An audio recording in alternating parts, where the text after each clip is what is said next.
Vamos lá então, dando entrada no nosso livro do mês, que é o livro de Neemias. E eu queria que projetasse para a gente aqui o capítulo 8 do livro de Neemias. Eu vou acompanhar com vocês aqui, eu trouxe minha Bíblia, mas eu vou acompanhar. Neemias capítulo 8 do versículo 1, ok?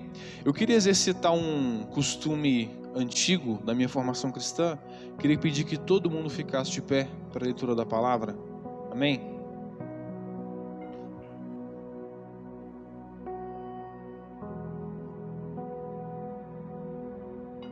E diz assim, do versículo 1 ao 3. Todo o povo juntou-se como se fosse um só homem, na praça, em frente à porta das águas, e pediram ao escriba Esdras que trouxesse o livro da lei de Moisés, que o Senhor dera a Israel. Versículo 2. Assim, no dia 1º do 7º mês, o sacerdote Esdras trouxe a lei diante da assembleia, que era constituída de homens e mulheres, de todos que podiam entender. 3. Ele a leu em voz alta, desde o raiar da manhã até o meio-dia, de frente para a praça, em frente à porta das águas, na presença dos homens e mulheres e de outros que podiam entender. E todo o povo ouvia com atenção. Agora pular para o versículo 5. Esdras abriu o livro diante de todo o povo, e este podia vê-lo, pois ele estava num lugar mais alto. E quando abriu o livro, o povo todo se levantou. 6. Esdras louvou ao Senhor, o grande Deus, e todo o povo ergueu as mãos e respondeu: Amém, amém. Então eles adoraram ao Senhor, prostrados com o rosto em terra. 7. Os levitas Jesua, Bani, Serebias, Jamim, Acubes, Sabetai, Odias, Maazéias, Quelita, Azarias, Josababe, Anã e Pelaías instruíam o povo na lei, e todos permaneceram ali. 8. Leram o livro da lei de Deus, interpretando e explicando. No caso, os sacerdotes ajudavam o povo a interpretar e a compreender o livro, a fim de que o povo entendesse o que estava sendo lido. 9. Então Neemias, o governador, Esdras, o escriba e sacerdote, e os levitas que estavam instruindo o povo, disseram a todos: Este dia é consagrado ao Senhor Deus, nada de tristeza e de choro, pois todo o povo estava chorando enquanto ouvia as palavras da lei. 10. E Neemias acrescentou: Podem sair e comam, bebam do melhor que tiverem, e repartam com os que nada têm preparado. Este dia é consagrado ao nosso Senhor. Não se entristeçam, porque a alegria do Senhor os fortalecerá. 11. Os levitas tranquilizaram todo o povo, dizendo: Acalmem-se, porque este dia é um dia santo, não fiquem tristes. Para finalizar, versículo 12.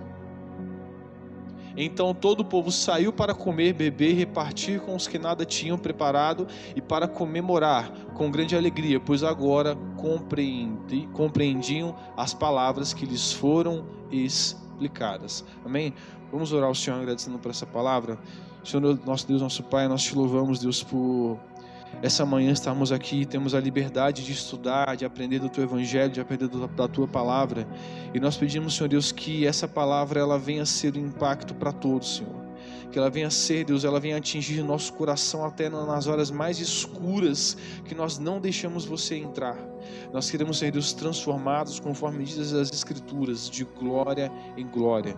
Te louvamos e te agradecemos pela Tua santa palavra aqui nesse local. Em nome de Jesus, amém. Pode sentar, amém? Isso era um costume antigo que a gente tinha, e ela conversa um pouco com a mensagem. Que é mais antigo de igreja, tinha esse costume. O pessoal dizia, em reverência à palavra, vamos ler de pé. Então eu queria trazer isso à memória hoje, para conversar um pouquinho com a palavra hoje. Gente, vamos estar então entrando no livro de Neemias, tá? E eu vou tentar ser bem sucinto, porque se eu for explanar tudo que Neemias fala, eu vou ficar aqui pelo menos umas 4 horas, porque é muita coisa. Tem até um podcast que o Léo me mandou, do Bibo, excelente podcast, que é 1 hora e pouquinho, mas essa 1h30 mais ou menos está enxugando muita coisa. Então eu vou tentar ser o mais enxuto possível, porque a gente tem horário de culto. Amém? Então se ficar alguns detalhes sem a gente falar, é por conta do horário. Eu não quero estourar também, porque tem gente aqui que tem arroz para fazer. Amém? Hoje é domingão. E tá frio. Pessoal, o livro de Neemias, ele é quebrado basicamente em 3 seções, tá? Que seções são essas? A construção dos muros, a renovação da aliança e a restauração da obediência à lei. A gente vai destrinchar cada uma delas o mais breve possível. A primeira seção, ela é a mais longa, ela acontece do capítulo 1 ao capítulo 7, ela trata da restauração dos muros de Jerusalém. Jerusalém agora é uma província persa e ela está totalmente destruída. E Neemias, ele é um cara que ele tem um alto cargo dentro da corte persa. E chega para ele a informação que a muralha de Jerusalém, os portões, a sociedade que ali ficou, todos estão completamente abandonados e destruídos. Ele é movido de íntima compaixão e pede para o rei persa, atual Artaxerxes, para que ele retorne para poder fazer uma reforma na cidade. E lá ele faz sim uma reforma, ele começa a fazer uma reforma arquitetônica, social, mas depois acontece a reforma religiosa. Então a primeira seção do livro, do capítulo 1 ao 7, ela trata sobre esse processo de restauração e também dos problemas que Neemias ele vai sofrer, porque pessoas fora dos muros não vão querer que Jerusalém se erga por questões inimigas, questões políticas, e pessoas na parte interna. Neemias vai enfrentar problemas sociais, problemas políticos, por exemplo, de pessoas mais ricas oprimindo as mais pobres. Então ele vai enfrentar problemas de tudo quanto é lado, mas ele vai, lá no capítulo 6, conseguir concluir a reconstrução dos muros. Segunda seção, a renovação da aliança, é onde Esdras vai aparecer nesse livro pela primeira vez, tá? Só que Esdras, embora ele fique anônimo a maior parte do livro, até o capítulo 8, ele tem uma importância comunal na história de retorno a Jerusalém, e ele vai conduzir uma reforma religiosa, ele vai trazer novamente a lei, a leitura da lei, a exposição da lei, e é aqui que vai acontecer um arrependimento em massa. O povo vai perceber que a sua conduta, ela está completamente afastada da Torá. Então a gente vê aqui, como a gente leu, por isso que o pessoal está muito desesperado, o pessoal está muito amargurado, e os sacerdotes estão dizendo: gente, acalma, fiquem tranquilos, vai ficar tudo bem. Se eles estão pedindo acalmem-se, é porque tem gente que não está calma, eles entram em um estado de choque. Meu Deus, como eu estou errado. Então eu tenho aqui a renovação da aliança, que é onde é feito um pacto. E a última sessão, ela acontece do capítulo 11 ao capítulo 13, que ela é a renovação da obediência. Vitor, mas não é a mesma coisa da segunda? Não. A diferença é, enquanto a segunda sessão trata desse retorno da lei, a terceira sessão ela é colocada em prática. Então a gente vê, por exemplo, Zorobabel é o primeiro cara que ele começa as expedições de volta para Jerusalém. Ele vai começar a instaurar a ordem no templo, a ordem religiosa é restaurada, todos os preceitos bonitinhos como está lá no Pentateuco, tudo é colocado em prática. Então o segundo ele é a afirmação da aliança, e a terceira sessão é a colocação dela em prática, tá? Então o Neemias ele é quebrado nesses 3 pontos: reerguimento dos muros, renovação da aliança e colocação em prática. Até aqui tudo bem? Sim? Tudo bem? Vocês estão com frio, gente? Então, pessoal, resumindo bem o que o livro fala, o livro de Neemias tem como tema central o retorno dos judeus para Jerusalém durante o exílio.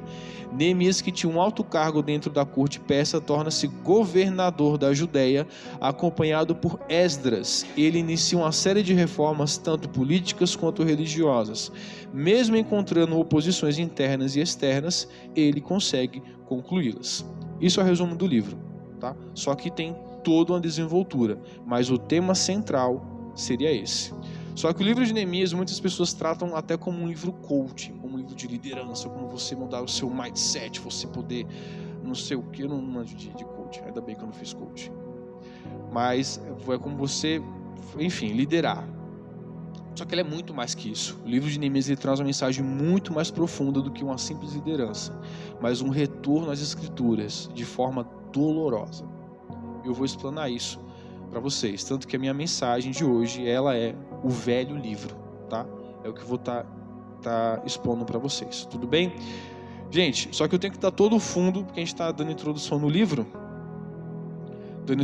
então eu vou ter que dar um pano de fundo para vocês para poder entrar na mensagem em si. Mas o que eu li no começo da pregação vai ser a nossa mensagem, tá? Pessoal, datação, quando é que o livro de Elias, lá vai, o livro de Neemias, ele é escrito? Ele é escrito mais ou menos em meados do ano de 450, beirando o período interbíblico. Tá? E o que é esse período? É um período que é chamado de o silêncio de Deus, porque nesse vácuo de tempo, nenhuma obra foi escrita, nenhuma obra profética foi escrita. Então ele está escrito mais ou menos ali. Só que, curiosamente, foi Neemias que escreveu o livro de Neemias? Sim e não. Como assim, Vitor? Pega o raciocínio. Imagina que eu vou viajar para São Paulo e sei lá, o pastor também vai. Só que cada um vai em tempos diferentes e cada um escreve um diário sobre essa viagem para São Paulo. Depois de muito tempo alguém pega esses diários, vai juntar eles e vai falar, eles falam da mesma coisa. Então eu vou fazer como se fosse um dia, eu vou escrever um livro como se fosse uma coisa só. Então, por quê? É duas pessoas indo para o mesmo lugar, escrevendo sobre a mesma coisa. Mas alguém vai pegar e falar, não, peraí, são duas pessoas indo para o mesmo lugar, escrevendo sobre a mesma coisa, só que com perspectivas diferentes. Isso aqui está diferente. Um cara chamado Jerônimo, ele é bem lá na igreja primitiva, ele vai quebrar esse livro em duas partes. Só que quem que é o grande escritor, quem que é o grande compilador?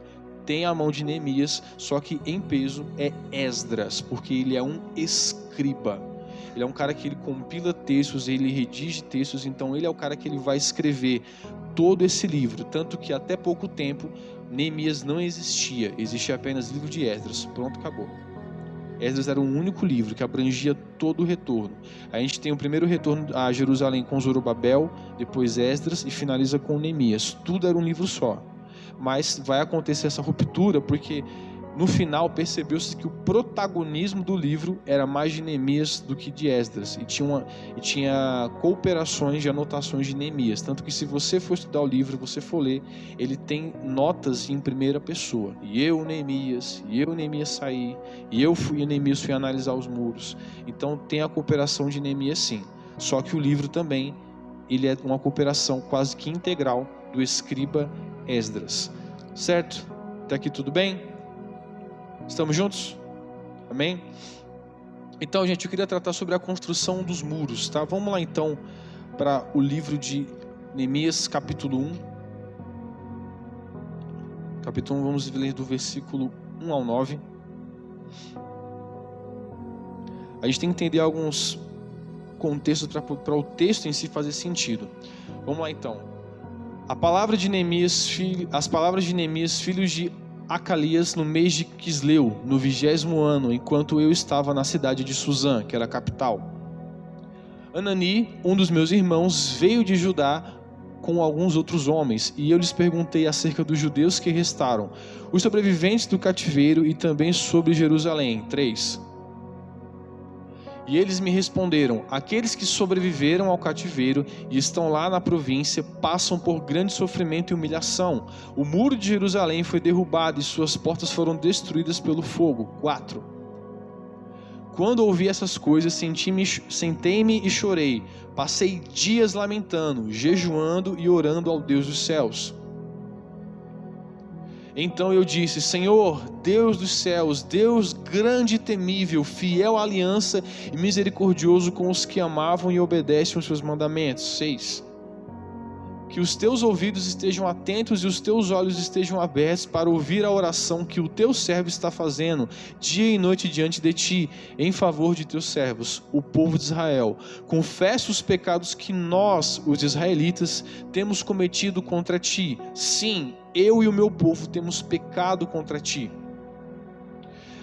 Agimos de forma corrupta e vergonhosa contra ti. Não temos obedecido aos mandamentos, aos decretos e às leis que deste ao teu servo Moisés. 8. Lembra-te agora do que disseste a Moisés, teu servo: se vocês forem infiéis, eu os espalharei entre as nações. 9. Mas se voltarem para mim e obedecerem aos meus mandamentos e os puserem em prática, mesmo que vocês estejam espalhados pelos lugares mais distantes debaixo do céu, de lá eu os reunirei e os trarei para o lugar que escolhi para estabelecer o meu nome. Gente, para quem cai de paraquedas no livro de Neemias, Você fala, Neemias ele é um judeu, ele é, só que o que ele está fazendo numa nação estrangeira? O que um judeu de alto cargo está fazendo no império e não está em Jerusalém? Por que Jerusalém está destruída? É necessário a gente entender um pouquinho do que aconteceu para o livro fazer sentido, a gente entender o impacto dele. Tá? Queria que a gente abrisse em Jeremias capítulo 25, versículo 7. O que vai acontecer aqui? Por conta de uma série de desobediências, uma série de afrontas à lei e à Torá, Deus ele vai vir com juízo contra o seu próprio povo. E a palavra é bem clara quando afirma que ele vai convocar uma nação estrangeira para poder derrubar a nação de Israel. Olha o que Jeremias fala aqui, no versículo 7 ao versículo 11. Por que deveria eu perdoar-lhes isso? Seus filhos me abandonaram e juraram por aqueles que não são deuses. Embora eu tenha suprido as suas necessidades, eles cometeram adultério e frequentaram as casas de prostituição. 8. Eles são garanhões, bem alimentados e excitados, cada um relinchando para a mulher do próximo. Não devo eu castigá-los por isso? Pergunta o Senhor. Não devo eu vingar? 25. 25, 7. No capítulo 25. Isso. Mas vocês não me deram ouvidos e me provocaram a ira com ídolos que vocês fizeram, trazendo a desgraça sobre si mesmo, declara o Senhor. Portanto, assim diz o Senhor dos Exércitos, visto que vocês não ouviram as minhas palavras, convocarei todos os povos do norte e o meu servo Nabucodonosor, rei da Babilônia, declara o Senhor, e os trarei para atacar esta terra, os seus habitantes e todas as nações ao redor. Eu os destruirei completamente, os farei um objeto de pavor e de zombaria e uma ruína permanente. Darei fim às vozes de júbilo, de alegria, às vozes de noivo e da noiva, ao som do moinho e à luz das candeias. Toda esta terra se tornará uma ruína desolada, e essas nações estarão sujeitas ao rei da Babilônia durante 70 anos.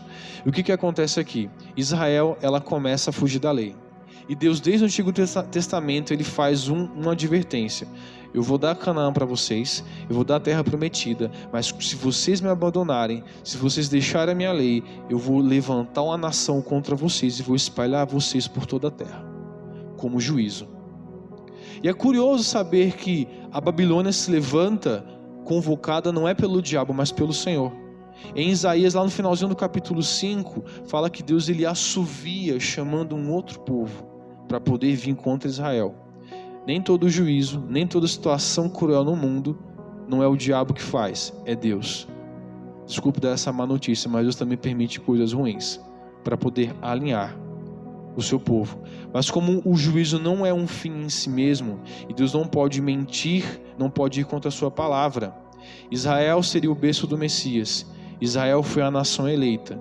Deus não poderia ir contra a sua própria palavra. Se ele eliminasse todo o povo judeu, todo Israel, ele estaria quebrando a sua aliança com Abraão. Então, o juízo nunca é um fim em si mesmo. Queria pedir que a gente abrisse lá agora, no mesmo livro de Jeremias, lá no capítulo 30, versículo 2 ao 3.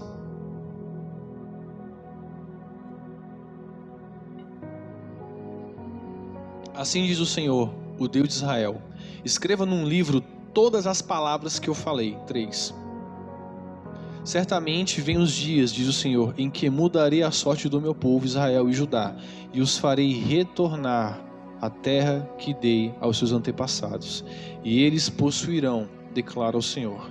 Então Deus ele já havia declarado a cartilha de juízo, mesmo assim ele fala: eu vou trazer vocês de volta. Por quê? Porque ele não pode ir contra a sua própria palavra. Se Deus é a essência da verdade, ele não pode mentir. Todo juízo não é um fim em si mesmo. Entenda isso. E Deus ele cumpre a sua promessa, ele traz de volta Israel. Quando Israel se volta ao Senhor, ele traz de volta novamente para a terra de Judá. E ele sempre faz isso. Tanto que isso acontece 2 vezes na história. No ano 70, Jerusalém cai pelo Império Romano. Mas em 1948, coisa que tem menos de 100 anos, Deus ele vai trazer de volta os israelitas de volta para a sua terra natal. Deus nunca muda. Amém? Mas vamos voltar aqui para a pregação então. Mas conforme podemos constatar no livro de Daniel, também um exilado, houve uma transição de poder, onde a Pérsia se tornou um grande império. Deixa eu te contar um detalhe antes de eu continuar. Qual era o costume de um grande império quando dominava uma região? Ele tirava de lá toda a elite militar, intelectual e política. Para quê? Para que aquele povo não se erguesse novamente. Então, por isso que quando você lê Daniel, você vê que ele é um príncipe. Ou seja, a casa real está sendo tirada toda de lá. Para que o que ficar lá seja só o povo mais pobre, mais carente, para que eles fiquem enfraquecidos. Então, por isso que ele está sendo levado de lá, porque ele é alguém da corte de Israel. Só que Daniel, ele vai marcar para a gente um período de transição. Ele vai marcar lá no capítulo 5, no finalzinho, a morte de Nabucodonosor e a ascensão de um novo império, o Império Medo, que você conhece também como Império Persa. Essa transição de poder acontece diante de Daniel, marcando também um cumprimento de diversas profecias. É por isso então, meu querido, que quando você abre Neemias, você vê um judeu fora da Judeia no Império Persa. É importante você entender um pouquinho desse contexto para o livro ele ter um impacto. Aí você fazer que nem faz os meus alunos em sala de aula. Agora eu entendi. Tudo bem? Até aqui tudo bem, gente? Todo mundo entendendo? Sim? Bom, gente, vamos lá então voltar para o capítulo 2 de Neemias, marcando o retorno dele para Judá. Vamos ler do capítulo 2, versículo 1 ao 6. O que vai dizer para a gente? No mês de Nisan, no 20º ano do rei Artaxerxes, na hora de servir-lhe o vinho, levei-o ao rei. Nunca antes eu tinha estado triste na presença dele. 2. Por isso o rei me perguntou: por que o seu rosto parece tão triste, se você não está doente? Essa tristeza só pode ser do coração. Com muito medo, eu disse ao rei: que o rei viva para sempre, que era a saudação comum. Como não estaria triste o meu rosto, se a cidade em que estão sepultados os meus pais está em ruínas, e as suas portas foram destruídas pelo fogo? O rei me disse: o que você gostaria de pedir? Então orei ao Deus dos céus e respondi ao rei: se for do agrado do rei, e se o seu servo puder contar com a benevolência do rei, que ele me deixe ir à cidade de Judá, onde meus pais estão enterrados, para que eu possa reconstruí-la. Então o rei, com a rainha sentada ao seu lado, perguntou-me: quanto tempo levará a viagem? Quando você voltará? Marquei um prazo com o rei e ele concordou que eu fosse. Neemias, ele era um cara de alta posição na corte persa. Ele era o que a gente conhece hoje como um copeiro. E o que é isso? Ele é o garçom? Sim, só que muito mais que isso. O copeiro, ele é o boi de piranha. Entenda que uma cadeira real no mundo antigo era colocar um alvo nas costas. Todo mundo queria tirar o rei do lugar, queria dar um golpe, queria envenenar ele. Então isso acontecia muito pelas refeições. Quando chegava a comida, o vinho, tinha um cara na corte específico para isso. Ele estava lá para poder provar o vinho do rei, a comida do rei. Por quê? Se tivesse envenenado, o cara ia pro saco, mas pelo menos o rei não ia. Então essa era a importância do copeiro. Isso dava a ele um alto status de confiança, a ponto de que um copeiro, o cara que servia vinho para o rei, comida para o rei, ele estava acima até de comandantes do exército, pela extrema confiança que ele tinha pelo rei. Por isso que quando ele pede para voltar para a Judéia, você vê que o rei ele tem estima, fala: Neemias, você não está bem, cara. O que está pegando? O que está acontecendo? Versão Vitor Ferreira. O que está pegando, cara? O que está acontecendo? Abre o coração. Não, minha terra está destruída e eu queria voltar. Ele pergunta: quanto tempo você vai ficar lá? Ele dá um tempo X e é autorizado. Então a gente vê que tem um estima por parte de Artaxerxes. E quem que é Artaxerxes? Artaxerxes, ele é filho de um cara chamado Assuero. Assuero que tem uma esposa chamada Esther. Acho que você deve conhecer. Então a gente vê que está tudo ali alinhado. Por isso que provavelmente com a ascensão de Esther no poder, abriu caminho para que outros judeus tivessem cargos de alto calão dentro da corte persa. A gente vê que mesmo no exílio, mesmo no local de juízo, os judeus continuam prosperando. Eu nunca vi um bicho para ganhar dinheiro fácil e rápido que nem judeu. Pelo amor de Deus. Alguém conhece algum judeu pobre? Você me apresente qualquer dia. Eu nunca conheci um. Trabalhei, inclusive, para durante 2 anos. Então a gente vê que Neemias ele obtém esse retorno para a região da Judéia. Judéia agora ela é uma província que pertence ao Império Persa. Ele pega uma autorização do rei, porque não é qualquer um que pode andar à vontade. Ele pega meio que uma carta com a declaração do Artaxerxes para poder andar por dentro do Império e retornar ali. Ele recebe até uma escolta armada para poder retornar. Então você vê que ele está bem amparado para poder voltar para Judá. Ele tem autorização política e até apoio militar. Ele tem grande prestígio, ou seja, um copeiro não é qualquer um. Não é somente o cara que vai lá e serve a comida para o rei. Após chegar à cidade, Neemias avalia as condições dos muros para a reconstrução, conforme consta no capítulo 3, que eu não vou ler para não estender demais o nosso tempo. Nesse enredo, a voluntariedade do povo é grande e após convocá-los, Neemias obtém grande ajuda, mas aqui ele encontra problemas externos. Vamos pular para o capítulo 4, ler ele do versículo 1 ao 3. Quando Sambalate soube que estávamos reconstruindo o muro, vê aqui, Neemias está escrevendo em primeira pessoa, ficou furioso, ridicularizou os judeus e na presença dos seus compatriotas e dos poderosos de Samaria disse: o que aqueles frágeis judeus estão fazendo? Será que vão restaurar seu muro? Irão oferecer sacrifícios? Irão terminar a obra num só dia? Será que vão conseguir ressuscitar pedras e construção daqueles montes de entulhos e de pedras queimadas? 3. Tobias, o amonita, que estava ao seu lado, completou: pois se construam, basta que uma raposa suba lá, para que esse muro de pedras desabe. Pula agora comigo para o capítulo 6 de Neemias, versículo 1.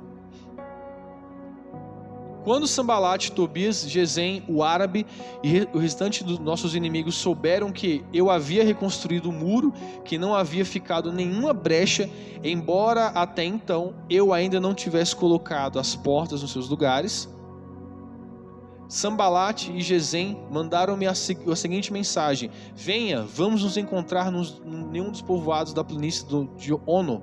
Eles, contudo, estavam tramando fazer-me mal. 3. Por isso enviei-lhes mensageiros com essa resposta: estou executando um grande projeto e não posso descer.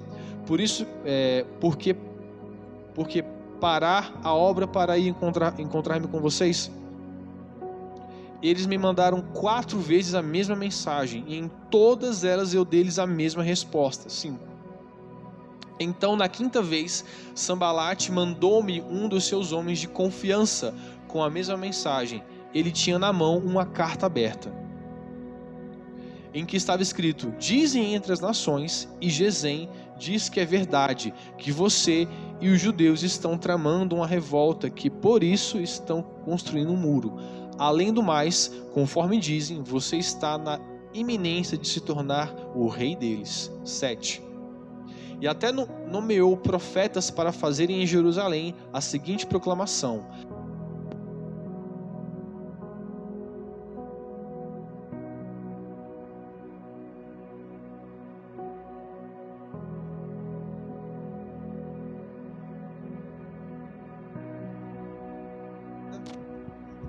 som. Essa informação será levada ao rei, por isso vamos conversar. 8. Eu lhe mandei esta resposta, no caso aqui é Neemias falando: nada disso que você diz está acontecendo, é pura invenção da sua cabeça. Gente, deixa eu contar para você, quem que é esse vilão? Quem que é Sambalate? Sambalate, ele é o governador da província ali de onde é Jerusalém, onde ficava o reino do norte, a região de Samaria. O que acontece?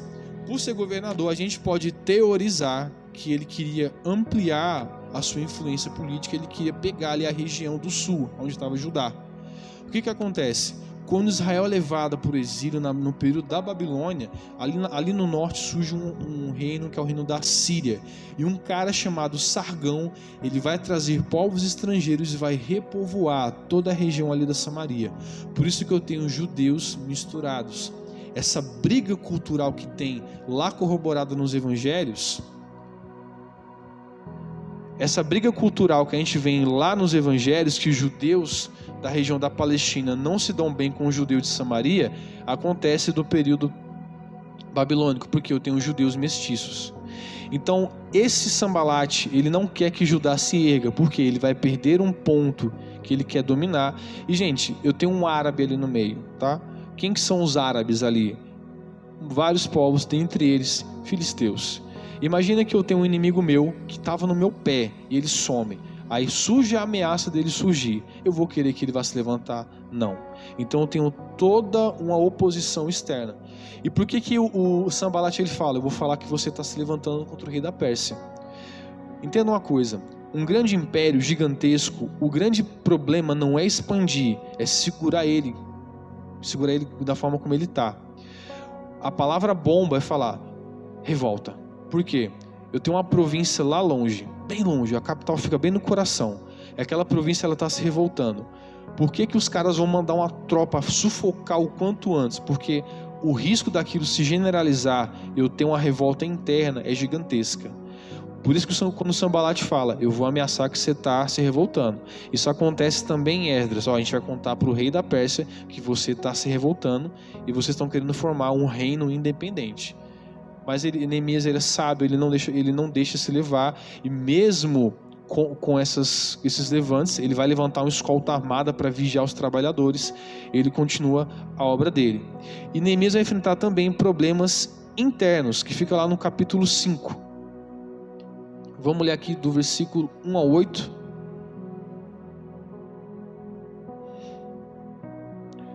Neemias 5 diz assim: ora, o povo, homens e mulheres, começou a reclamar muito de seus irmãos judeus. 2.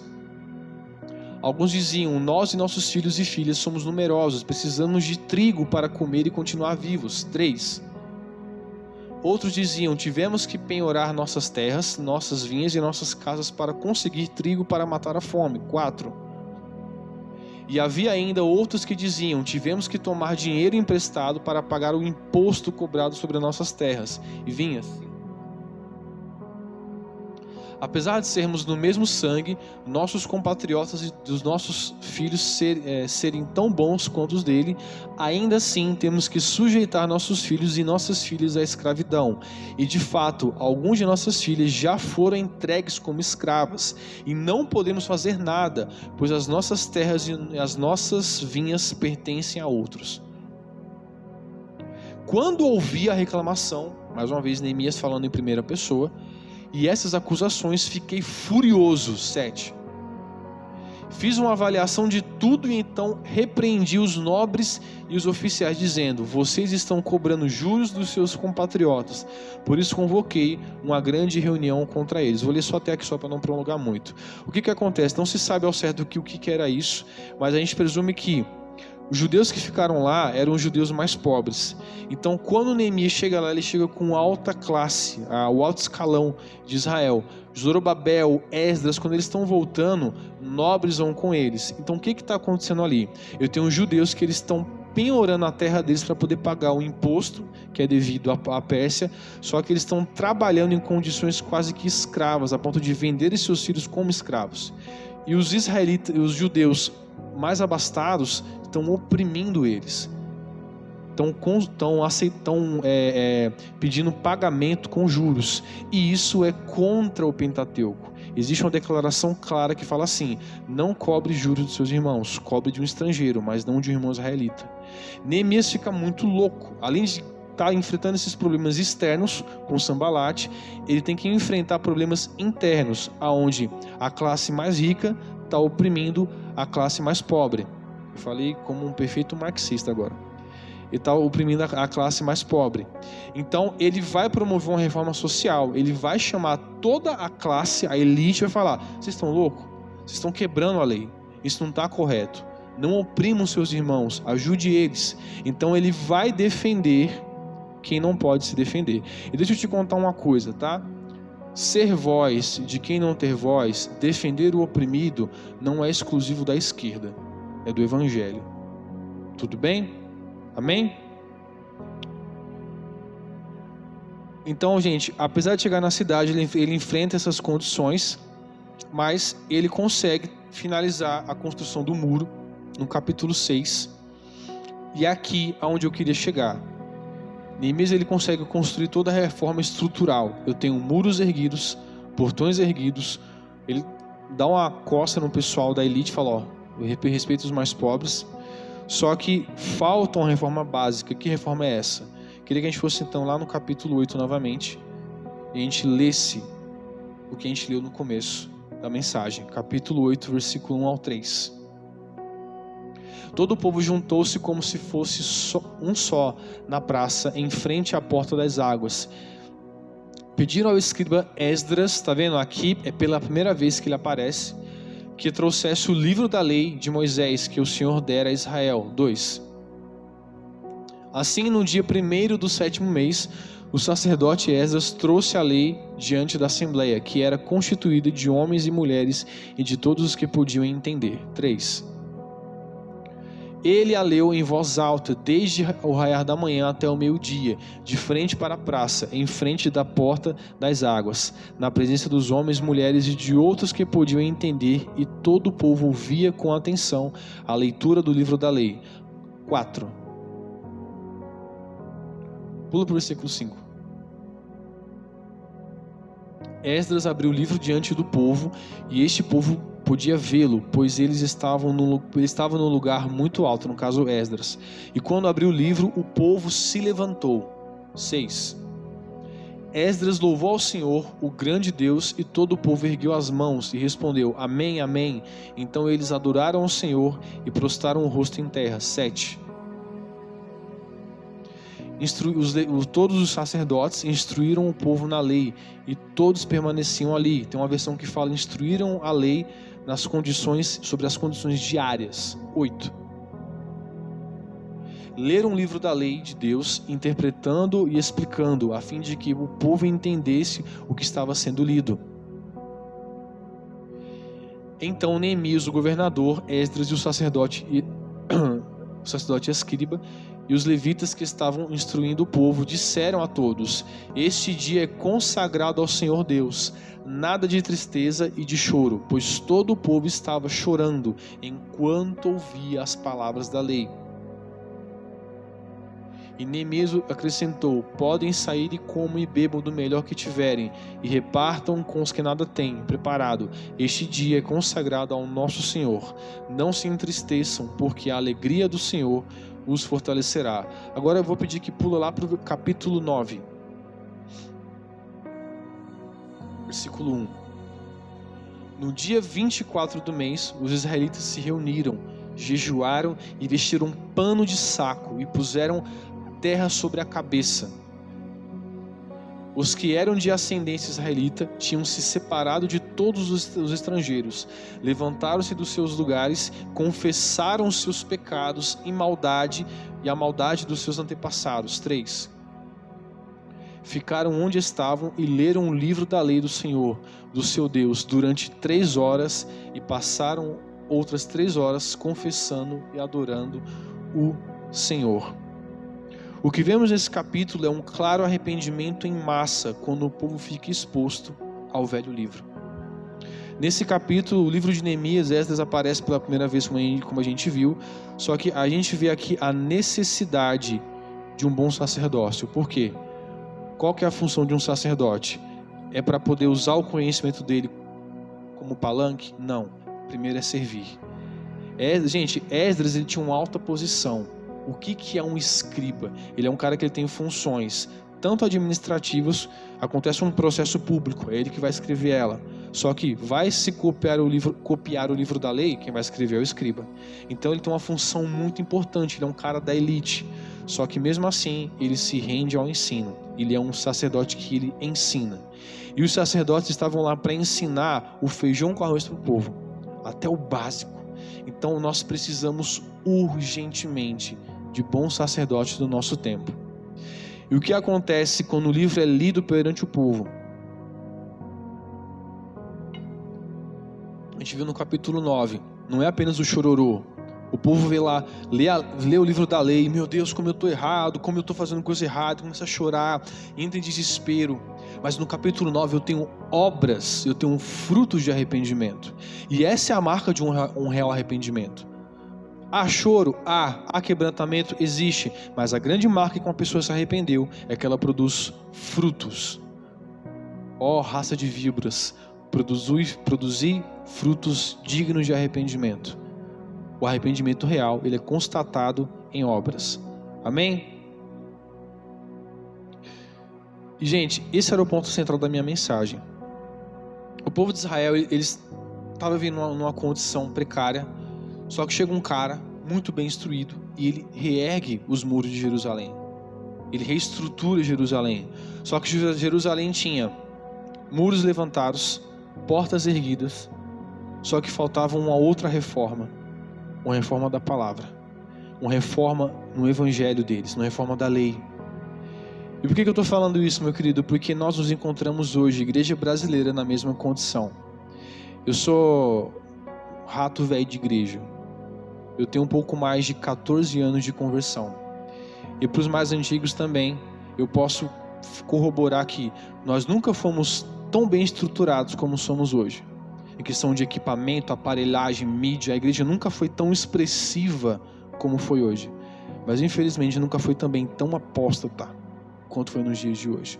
O evangelho que tem sido pregado hoje, ele é no mínimo desesperador. E qual que é a solução, meus queridos? Voltemos ao velho livro. Voltemos ao velho livro que está lá esquecido no templo. Eu queria que a gente abrisse em 2 Reis, capítulo 22, versículo 8. Vitor, como é que eu sei que eu estou vivendo, lendo, aprendendo do velho livro? Ele vai deixar você numa posição desconfortável. Então o sumo sacerdote Ilquias disse ao secretário Safã: encontrei o livro da lei no templo. Isso acontece bem antes, tá? Do Senhor. Ele entregou a Safã, que o leu. O secretário Safã voltou ao rei e lhe informou: teus servos entregaram a prata que havia no templo do Senhor e a confiaram aos trabalhadores e supervisores do templo. 10. E o secretário Safã acrescentou: o sacerdote Ilquias entregou-me um livro. E o Safã leu para o rei Josias no caso. Assim que o rei ouviu as palavras do livro da lei, rasgou suas vestes e deu essas ordens ao sacerdote Ilquias, a Aicã, filho de Safã, a Aquibor, filho de Micaías, ao secretário Safã, ao auxiliar real Asaías: vão consultar o Senhor por mim e pelo povo e por toda a Judá acerca do que está escrito neste livro que foi encontrado. A ira do Senhor contra nós deve ser grande, pois nossos antepassados não obedeceram às palavras deste livro, nem agiram de acordo com tudo que nele está escrito a nosso respeito. Meu querido, a grande marca do velho livro é que ele vai deixar você em uma posição desconfortável. Se você não está numa posição tranquila, numa posição confortável, numa posição muito boa, cara, estão te pregando errado o evangelho. O evangelho, ele vai deixar você desconfortável. Por que desconfortável? Porque ele vai te expor. E sabe por quê? Você é ruim. Desculpa se não te contaram isso, mas você é ruim. A sua natureza adâmica, ela é perversa. O evangelho, ele vai pegar isso, ele vai expor quem nós somos, nossas reais intenções. Gente, nós é cabra ruim. Nem esse que vos prega vale a pulga do carrapato do cavalo do bandido. Nós não prestamos, nós somos ruins por natureza. Porque a palavra é clara: todos pecaram. Eu queria que abrisse para a gente lá em Hebreus capítulo 4, versículo 12, para você ver o poder que a palavra tem nas nossas vidas. Pois a palavra de Deus é viva e eficaz e mais afiada que qualquer espada de 2 gumes. Ela penetra ao ponto de dividir a alma e espírito, juntas e medulas, e julga os pensamentos e intenções do coração. A palavra, ela sempre vai expor você. E por que eu estou pregando isso? Porque falta exposição nos nossos dias. Nós temos excelentes pregações, muito bem polidas, temos igrejas sérias, sim, de fato. Estamos em uma delas, amém? Só que, infelizmente, estamos vendo uma onda de igrejas infantis, de evangelhos infantis crescendo hoje em dia. Isso é desesperador. E qual que é a solução, Vitor? O que eu faço? Eu vou te apresentar aqui alguns argumentos. Quando se está à beira do precipício, o progresso é olhar para trás. Quantos entenderam? Quando a gente está na beira de um precipício, o único progresso é se virar para trás. Todo grande movimento na história que teve um reavivamento é porque alguém parou e olhou para trás. Deixa eu ver o que os grandes pensadores diziam. Deixa eu ver o que os grandes reformadores diziam. Ele olhou para trás. Quando ele vê o cenário caótico, ele fala, cara, alguma coisa distorce do modelo original. Deixa eu usar a Bíblia que é melhor.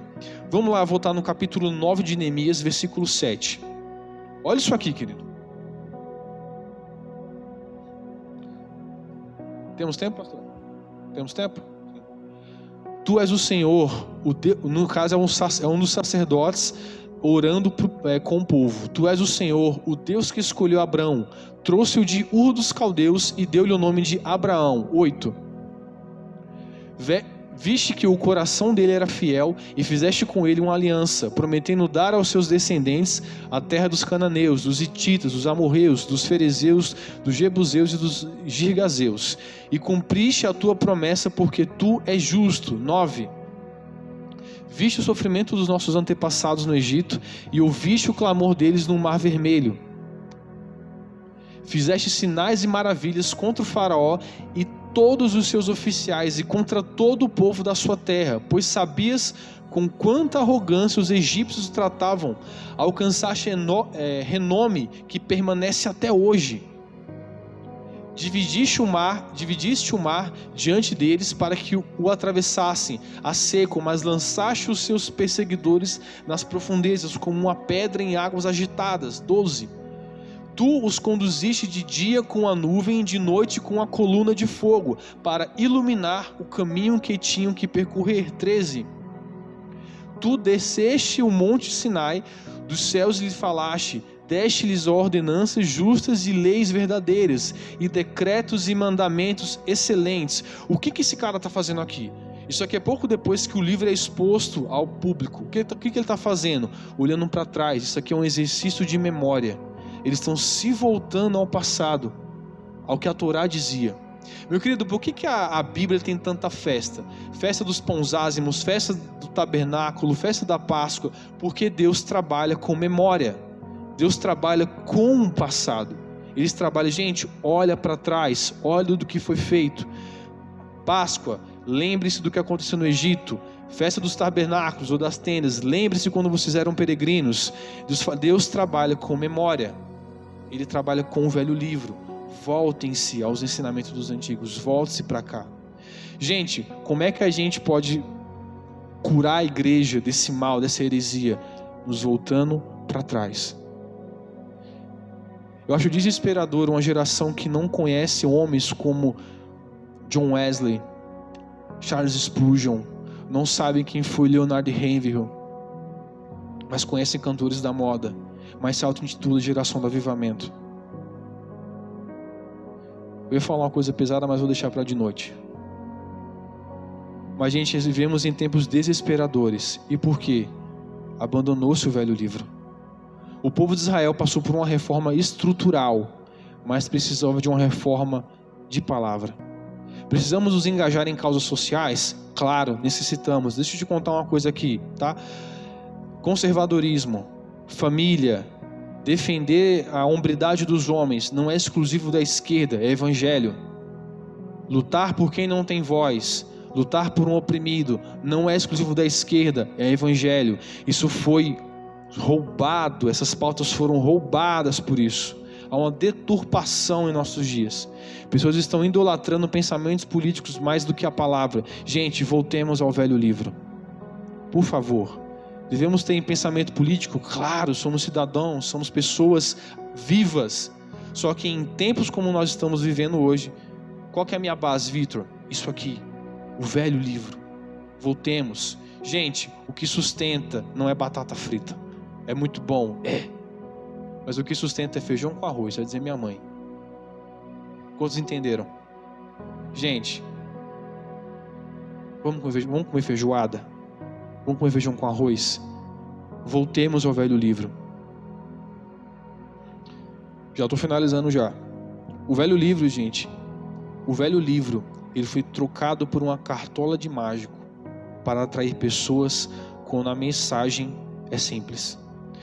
Muitas igrejas por aí, gente, a Templo Vivo é a terceira igreja que eu congrego fixo, só que por conhecer parentes e viajar para poder visitar alguém, eu sempre visitava uma igreja ou outra, e muitas igrejas estão se preenchendo de metodologias, de técnicas, de mindset, de parafernálias, e o feijão com arroz tem sido jogado fora. O velho livro está dobrado dentro do templo, e a mensagem, gente, ela é uma só. Romanos 5, capítulo 8, fala que Deus demonstra seu amor por nós, enquanto nós ainda éramos pecadores. Obrigado. Quando nós ainda éramos pecadores. Deixa eu te contar uma coisa, tá? Só que de outra perspectiva. Não romantize a cruz. Volta para o velho livro. Vai ler Isaías, vai ler Salmos 22. A cruz não é bonita. Alguém falou para mim uma vez: achei que o amor tinha a forma de um coração e descobri que tinha uma forma de cruz. Cara, não faz isso. Se você visse alguém crucificado ao vivo, você teria ânsia de vômito. A cruz é um símbolo de horror. A cruz é um símbolo de morte. E a nossa fé tem como símbolo algo de morte. E por quê? Porque Jesus morreu por você. Porque Ele me ama.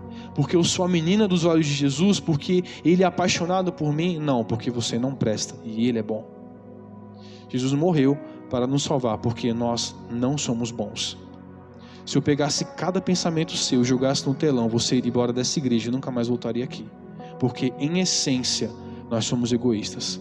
É a nossa natureza adâmica. Bem-vindo ao Evangelho. Isso é Evangelho. A cruz é um símbolo de como Deus nos ama, sim, só que também é um símbolo de como nós somos ruins, perversos. Que somos necessitários da graça dele. Amém? Vocês estão comigo ainda aqui? Estou já finalizando, gente. O mesmo velho livro vai mostrar que o Jesus amoroso é um Jesus furioso. O Jesus de João 3,16, o Jesus de João 13, que lava os pés dos discípulos, é o mesmo Jesus de Salmos 2. Salmos 2 fala de um rei que virá sobre a terra, esmagar as nações. Ele vai zombar dos governantes, ele vai rir dos senhores dos homens. E no versículo 12 diz o seguinte: beije o filho para que ele não se ire. Você olha e você lê assim e fala: nossa, parece um vilão, parece um Thanos da vida, um arqui-inimigo de quadrinho. Não, é Jesus. É a segunda vida dele. Ele vai vir para esmagar as nações. Nós lemos Apocalipse 19:16, e na sua coxa está escrito: Rei dos Reis, Senhor dos Senhores. Nós vibramos como lendo esse versículo. Tem canções sobre isso. Só que se você voltar um versículo, está dizendo: Ele é o Cordeiro que pisa o lagar da ira de Deus. O mesmo Jesus que abraçou criancinhas, que morreu numa cruz, ele virá julgar a terra e esmagar as nações. E qual que é o problema? Nós estamos criando um Jesus de pelúcia, um Jesus esmiliguido, como eu gosto de brincar com os adolescentes. E por quê? Porque abandonamos a velha lei. Meu querido, eu vou falar para você o que eu falo para os seus filhos aqui do lado: come isso aqui, come com sal, leia, se debruce sobre isso. Voltemos ao velho livro. Voltemos à essência. E qual que é a essência? Deus demonstra seu amor por nós quando Cristo morreu, quando ainda éramos pecadores. Amém? Para finalizar, queria chamar o Ministério de Louvor aqui em cima. Espero que eu não tenha demorado demais. Existe um filme, eu sou cinéfilo, eu adoro filmes, eu acredito que pelo conceito de graça comum, Deus fala com a gente de diversas formas. E tem um filme que eu gosto demais, desde moleque, chamado O Último Samurai. Ele trata sobre o processo de modernização do Japão. O Japão está virando uma nação europeizada. Ele está perdendo as suas características, a sua identidade. E um militar americano vai lá treinar a tropa japonesa, só que ele é sequestrado por samurais e é criado por eles. Ele é treinado por eles depois. Ele acaba ficando do lado do inimigo. E durante o filme, excelente por sinal, durante o filme, o imperador do Japão, ele recebe um samurai dentro da sua corte, e tá lá vários empresários, vários franceses, ingleses, para poder modernizar o Japão, trazer indústrias, estrutura, modernizar.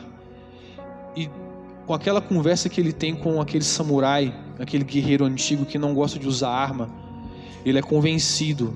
E o imperador do Japão, ele fala para aquele senhor: obrigado por terem vindo aqui, mas as suas empresas vão acabar com a identidade do meu país. E ele fala uma frase que ela me marca para o resto da minha vida: nós não podemos esquecer quem nós somos e nem de onde viemos. Meus queridos, nós precisamos de estrutura? Sim, claro que precisamos. Precisamos de aparelhagem, claro, de métodos, óbvio. Nós falamos tanto de John Wesley e Charles Finney, eram metodistas. Mas não podemos esquecer o alicerce, a pedra angular, o velho livro. Neemias é um livro sobre liderança também, só que o centro dele fala sobre o retorno às escrituras, o retorno à lei. E eu não estou preocupado se um dia eu serei alguém que seria engajado, famoso. Não, eu estou preocupado se a minha vida está seguindo isso aqui. Se eu sou um bom marido, se eu sou um bom servo, um bom profissional, e nunca abandonei essa lei. Não abandonemos as escrituras, meus irmãos. Eu faço um apelo a vocês. Eu sou professor na rede pública tem quase 3 anos. É desesperador que eu estou vendo jovens sem saber o que são, quem são. Precisamos disso aqui, gente.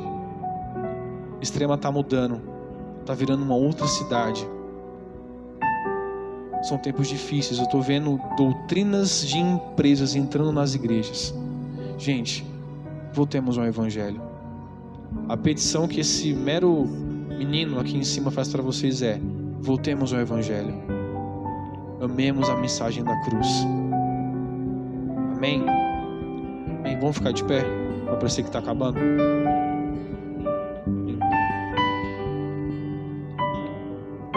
Feche os seus olhos. Vamos orar um pouquinho. Diz nosso Pai, nós te agradecemos pela mensagem de hoje, pelo início desse mês, e clamamos que essa mensagem para ela venha a ser um choque ao nosso coração, que os muros venham ser erguidos, sim, que as portas vão ser levantadas, sim, que a justiça social aconteça por meio da igreja, sim, mas que principalmente, primeiro, a princípio, que os fundamentos do reino não sejam retirados, que os fundamentos do passado, dos grandes profetas, dos santos do passado não sejam largados, que nós voltemos à simples e profunda mensagem da cruz. Aleluia. Eu amo a mensagem da cruz, até morrer eu a vou proclamar. Levarei eu também minha cruz, até por uma coroa trocar. Sim, eu amo a mensagem da cruz, até morrer eu a vou proclamar. Levarei eu também minha cruz, até por uma coroa trocar. Aleluia. Amém? Querido, que essa palavra ela possa ter ministrado o seu coração, que nós de fato voltemos às raízes, às bases da fé e nunca venhamos nos desvirtuar dela. Amém? Tenha uma saúde para o Senhor Jesus e a sua palavra.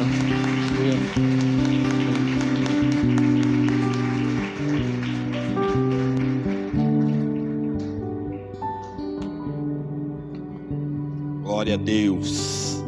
Amém, queridos.